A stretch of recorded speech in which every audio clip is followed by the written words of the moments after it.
Welcome to Stock Trading Universe. Let's talk about the global economic uncertainty about inflation, growth, recession, and stocks. The world economic growth that was expected after the pandemic has mostly faded away. And the entire global economy is suffering from slow growth and high inflation for quite some time. Several predictions say the worst is yet to come. To get to know the clear picture, we need to look at what is actually happening. So just 2 years after the pandemic, the global economy is once again confronted with difficult challenges. As growth slowed sharply due to high inflation, fears of a global recession are growing. Also, supply chain constraints, high oil prices due to the Russia-Ukraine crisis have made things stiffer. US economy with its high inflation is now suffocating the US economy's growth. This year's inflation rate peaked in June, which was the highest in last 4 decades. This began to slowly decline in September. This high inflation is the result of increased money supply in the economy. During the pandemic, money supply was in the form of reducing interest rates and injecting money into the economy by the stimulus checks. Changes in money supply can take months or even years to materialize into the economy. But this sudden injection has ripple impact, which in this case is inflation. But this inflation can also be controlled by the Fed by increasing the interest rate. When borrowing gets costly, people usually don't take loans due to high interest rates.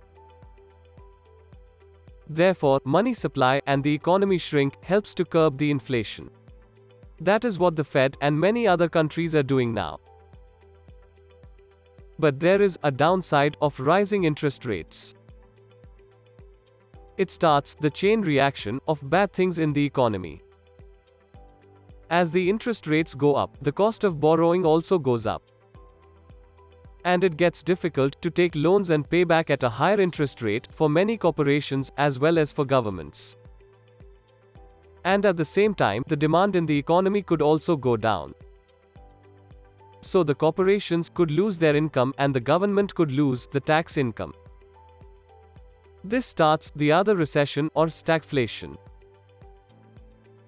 That is why this could be a worse recession than the one in 2008 and 9. Because the government cannot assist defaulting corporations, banks and institutions this time. As the governments are already in deep debts as a result of high spending during the pandemic.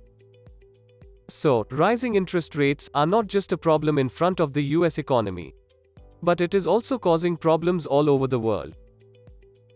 As the US economy is the largest economy and the dollar is world's reserve currency.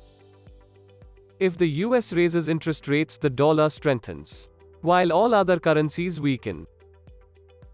This is particularly bad for developing countries like India, Bangladesh and Brazil, which rely heavily on imports rather than exports.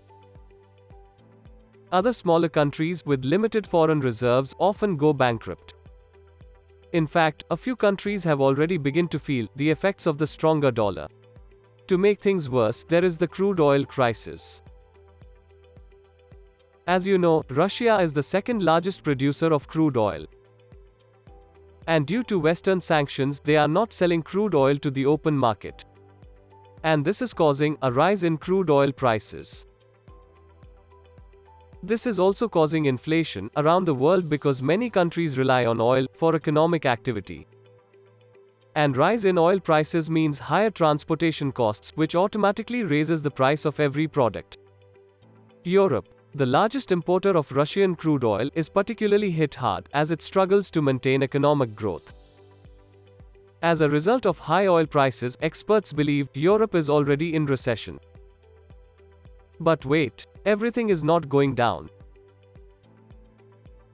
Economists are saying that the upcoming recession might be something different. Particularly in the US, as in the past recessions, there was one thing common in all. That is, when the recession hits, many companies lay off employees to cut down their expenses.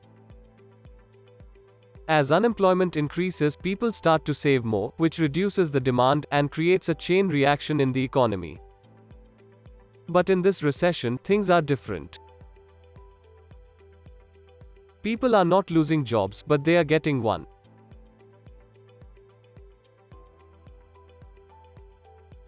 The unemployment rate is not rising yet. It is constantly decreasing. This is something new, and it has never been seen before. One of the reasons behind this is the profit margins of many companies are nearly all-time high from the past few years. And the amount of cash they have is sufficient. This is providing a buffer for the companies. Another reason is it is easy to lay off employees, but it's very hard to find new ones. How long this job market can sustain cannot be predicted now.